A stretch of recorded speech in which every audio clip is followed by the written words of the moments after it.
Que faire en matière de stratégie de placement ou d'investissement dans une période incertaine en matière politique, mais aussi en matière fiscale? Voilà le sujet qui va nous animer aujourd'hui dans Enjeu Patrimoine. Et pour cela, nous avons le plaisir de recevoir sur le plateau de Smart Patrimoine Benoît Lombard. Bonjour Benoît Lombard. Bonjour. Merci d'être avec nous aujourd'hui. Vous êtes président de Maison Laplace. On trouvait intéressant de faire le point un peu global avec vous sur une stratégie d'investissement en cette fin d'année, parce qu'on a entendu beaucoup de choses. Déjà, on a entendu beaucoup de choses vis-à-vis du budget 2025 qui a pu attiser un petit peu les angoisses ou les craintes d'un certain nombre d'investisseurs. Puis ensuite, on a entendu beaucoup de choses avant que le gouvernement soit censuré sur l'impact que ça pourrait avoir sur les marchés financiers, sur la dette française. Je mets de côté l'immobilier qui, lui, pour le coup, a attisé certaines craintes aussi en matière de fiscalité lorsque l'on parlait d'investisseurs immobiliers. On se retrouve en fin d'année 2024 avec peu de certitudes quand même en matière d'investissement et beaucoup de questions sur ce qui va advenir de ces investissements à court terme. Comment est-ce que vous analysez la séquence de manière globale, Benoît Lombard? Non, effectivement, une grande incertitude, et puis une incertitude au plan fiscal, puisque bien évidemment, c'est surtout les enveloppes au sein desquelles les investissements peuvent se réaliser, que ce soit immobilier ou financier, qui posent des difficultés avec, bien évidemment, la censure du gouvernement, et puis le fait qu'on n'a pas de budget. Donc pour cette année. Mais ça veut dire quoi, pas de budget pour un particulier? Ça veut dire non seulement, bien évidemment, au sens de l'État, on ne sait pas comment sera financée l'année prochaine. Bien sûr. Vraisemblablement, une loi de finances dite spéciale va sortir le 11, je crois, décembre prochainement, et que cette loi fiscale va permettre simplement au budget de fonctionner. Mais en reprenant ce qui avait été décidé pour l'année 2024. En fait, on va faire un copier-coller, on va faire une transposition par effet miroir, si je puis dire, du budget 2024 pour 2025, qui va permettre trois éléments importants. D'abord, de pouvoir payer, bien évidemment, tous les fonctionnaires, bien sûr, qui est fondamental, et d'assurer la continuité de l'État et des services régaliens de l'État, mais aussi, bien évidemment, de pouvoir trouver le financement qui est nécessaire avec la faculté pour France Trésor, qui émet les obligations françaises, qui émet la dette française. Je rappelle, 270 milliards d'euros d'émissions en 2023, 2024, on est à un montant qui est encore supérieur, il faut qu'il puisse fonctionner. Et puis le financement de la Sécu. Ça, c'est au plan, on va dire, des institutions et de l'organisation de nos pouvoirs publics et du financement public. Maintenant, on a, pour les particuliers, une problématique qui est à quelle sauce fiscale vais-je être mangé? Bien sûr. Eh bien ça, c'est à l'instar de chaque année. Je rappelle la règle du jeu, elle est très très très simple. Jouez dans l'année, je vous donnerai la règle du jeu à la fin d'année. Bien sûr, ça n'a pas changé. Ça n'a pas changé.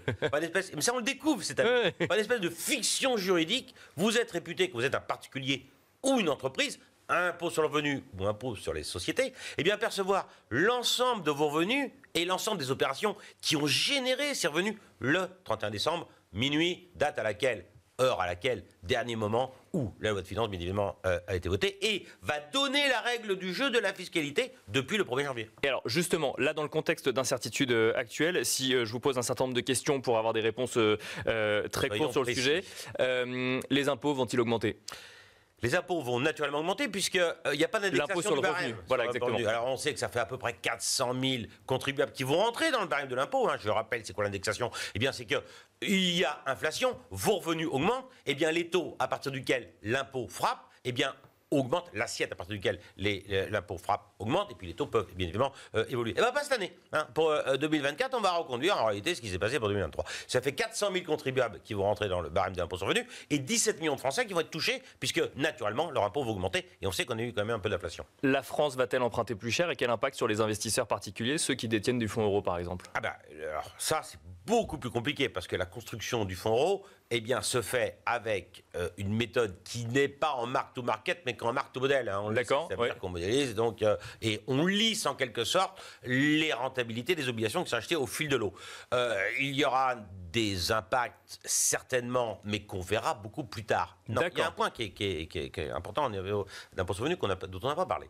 Donc si on a vu qu'il y avait quand même des contribuables qui perdent, il y a des contribuables qui vont gagner. Parce que n'oublions pas que dans la partie recette du budget de l'État, ce qui a été censuré, c'est le financement de la sécurité sociale. Mais on discutait parallèlement de la loi de finances. La partie recette, c'est arrêté puisque le gouvernement a été censuré. Cette partie recette prévoyait une augmentation des impôts pour une partie des contribuables qui sont les plus aisés. Bien sûr. Pour les entreprises qui sont les plus aisées, puisqu'on sait, et là on a parlé, rappelez-vous, de la foire fiscale, le concours Lépine de la meilleure fiscale, la flat tax, 30%, 12,8% d'impôt sur le revenu, 17,2% de prélèvements sociaux. Le Sénat avait voté. Donc dans le cadre de la navette parlementaire, une augmentation de 12,8 à 15,8 de 3%. Et puis on avait créé la contribution additionnelle Bien sûr. qui vise à augmenter le taux d'impôt pour que, in fine, dans la composante hier, on ait les 12,8 de la flat tax, et bien on passe à 20. Et bien ça fait une augmentation de 56%. Ben, ça passe à la trappe. Ça veut dire que les dividendes... C'est reporté ou ça passe à la trappe? Non, ça passe à la trappe. Le budget...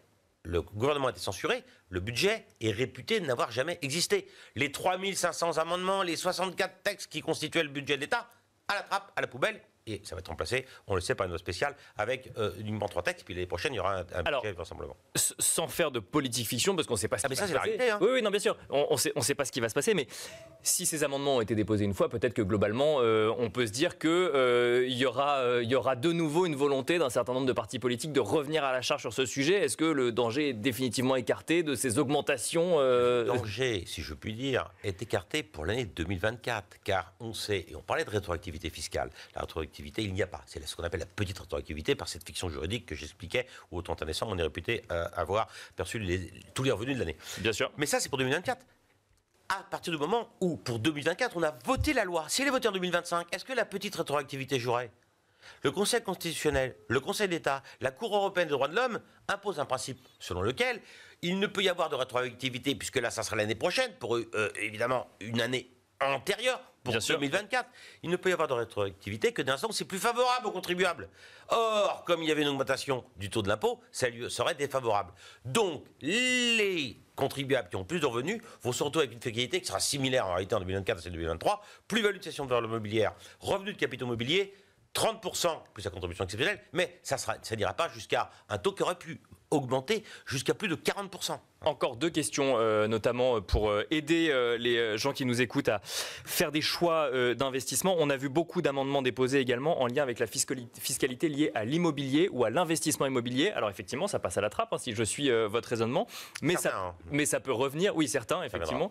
Est-ce que ça remet en cause la manière d'appréhender l'immobilier pour les années à venir ? Ça remet en cause. Vous savez qu'il y avait une fiscalité qui était à 2 vitesses sur les investissements immobiliers locatifs, bien sûr, particuliers. Donc on essaie de cloisonner. Donc soit des revenus qui sont location nue. Hein, vous louez un appartement, j'allais dire vide, avec un bail d'habitation qui est de 3 ans, et où là on a une fiscalité qui est l'augmentation, enfin j'allais dire la contribution des revenus fonciers, rentre dans le cadre du barème de l'impôt sur le revenu et des prélèvements sociaux. Et puis on avait la location meublée, hein, les Airbnb, tous ces éléments-là, la location sûr, oui, de votre résidence secondaire durant l'été, donc pour une durée qui est temporaire, 1 an, pour des baux classiques, ou qui peut être uniquement pendant les périodes, par exemple, estivales ou à l'occasion hivernale. Et bien là, on avait une fiscalité avec à 2 vitesses, puisqu'on avait la moitié, hein, donc les revenus sont considérés comme des bénéfices industriels et commerciaux, avec une fiscalité qui est obérée de moitié. Donc là, on remet la fiscalité à l'endroit, c'était plutôt pas mal. La tendance qui se dessine, naturellement, ça devrait revenir.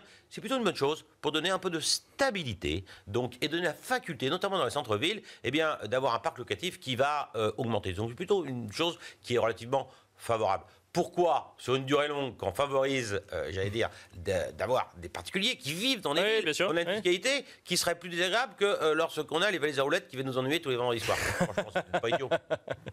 Autre question, on a beaucoup entendu avant la censure du gouvernement ce spectre un petit peu mis en avant qui était, si le gouvernement est censuré, les marchés financiers vont s'affoler et la situation va être très compliquée pour la France. Ça fait une semaine, on a vu la réaction des marchés financiers. Il n'empêche que l'idée reste là, à quoi s'attendre sur les marchés actions et comment appréhender surtout quand on est investisseur particulier et qu'on investit sur son assurance vie ou directement sur son PEA.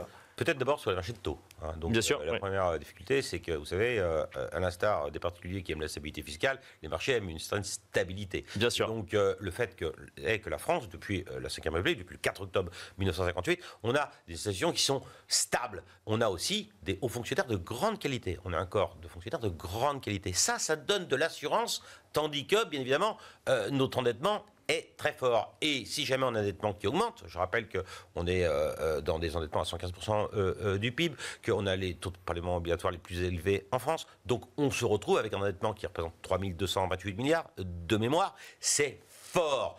La stabilité, c'est les institutions et une qualité de fonctionnaire de haute qualité. Si les institutions commencent à défaillir, parce qu'on voit qu'on est en instabilité politique, naturellement, c'est un élément de déstabilisation et naturellement, ça va nous amener progressivement à avoir des taux, à avoir des spreads, on l'a vu avec l'Allemagne qui se creuse, avoir des taux qui risquent d'être un peu plus élevés que ce qu'on a connu et donc de creuser la nouvelle fois le déficit public et la dette publique.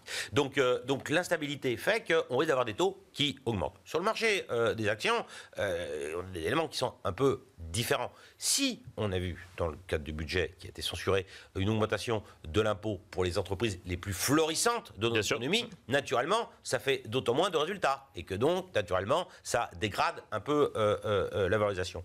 Donc, on risque d'avoir donc pour les mois à venir un peu d'incertitude qui va nous donner une observation sur le marché de taux et le marché actions avec encore une attention particulière et aujourd'hui il est encore un peu tôt pour essayer de se prononcer de fait évidemment cette instabilité. Qu'est-ce qu'on fait quand on est particulier à fin 2024 On est beaucoup en observation quand même, j'ai l'impression. Mais...